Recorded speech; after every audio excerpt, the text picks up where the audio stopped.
The Taliban was welcomed in Moscow today during talks on Afghanistan as Russia seeks to exert influence over the new regime.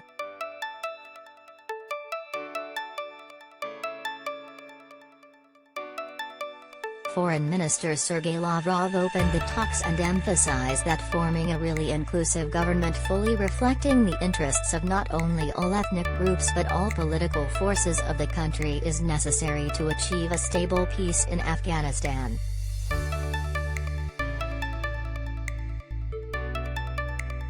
In 2003 and never took it off the list.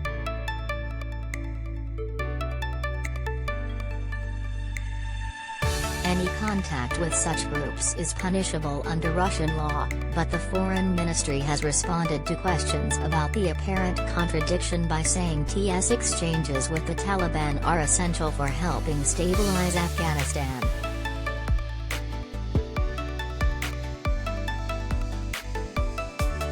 Since they took over the Afghan capital of Kabul in August,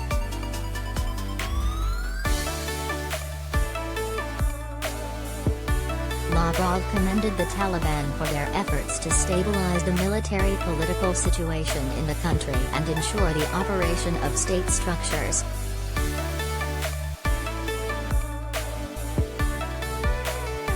We are satisfied with the level of practical interaction with Afghan authorities, which allows to effectively ensure the security of Russian citizens in Afghanistan and the unimpeded operation of our embassy in Kabul, Lavrov said in his opening speech.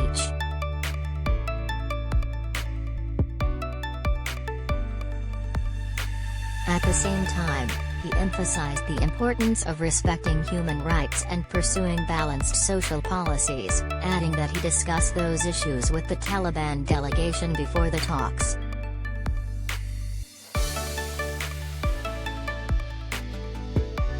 Lavrov said Russia would soon dispatch a shipment of humanitarian aid to Afghanistan.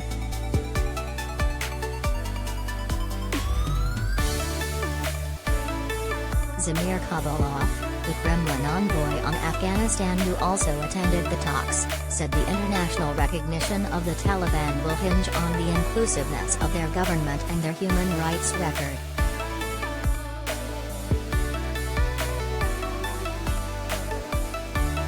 We expect the Taliban to meet the request of the international community about inclusivity and basic human rights, which include broadly all kinds of human rights, and they confirm that they are working on that, the process of improvement of governance, the process of improving the human rights situation, Kabulov told reporters.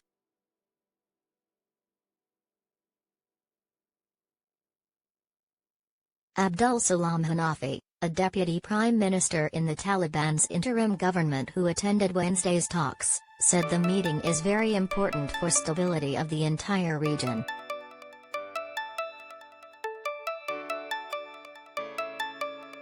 In a conclusive statement, the participants in the talks noted that further practical engagement with Afghanistan needed to take into account the new reality, that is the Taliban coming to power in the country, irrespective of the official recognition of the new Afghan government by the international community.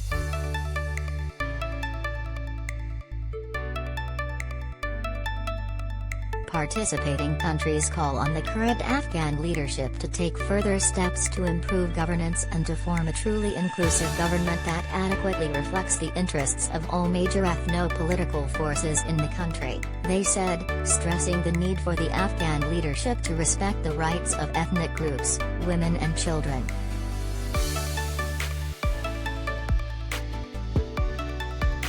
The talks participants called for an international donor conference under the auspices of the United Nations, with the understanding that the core burden of post-conflict, reconstruction and development of Afghanistan must be shouldered by the powers which had military contingents in the country for the past 20 years.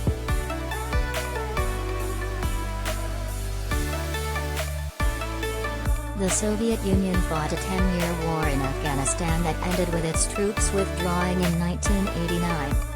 In recent years, Moscow has made a strong comeback as an influential power broker in international talks on Afghanistan, hosting the Taliban representatives and members of other factions for bilateral and multilateral meetings.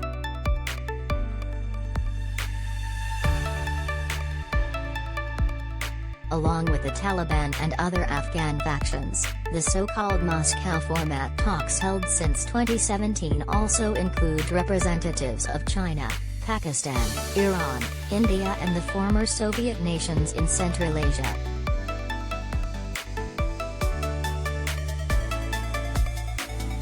Wednesday's talks were preceded earlier this week by a meeting of top diplomats from Russia, China, and Pakistan. The US, which is also part of that extended Troika format, didn't attend the meeting.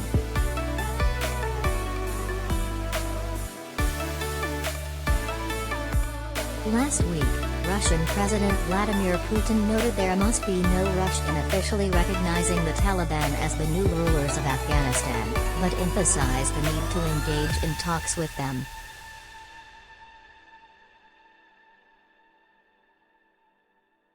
At the same time, Putin and other Russian officials stressed the threats posed by the Islamic State group and other militants based in northern Afghanistan, and noted that drug trafficking from Afghanistan will continue to present a challenge.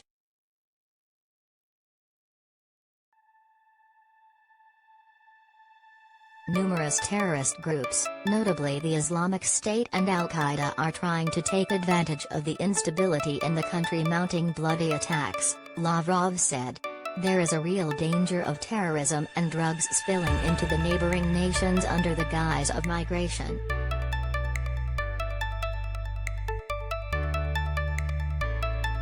Russia's top diplomat urged the Taliban not to allow the territory of Afghanistan to be used against the interests of any third countries, primarily its neighbors, our friends and allies in Central Asia.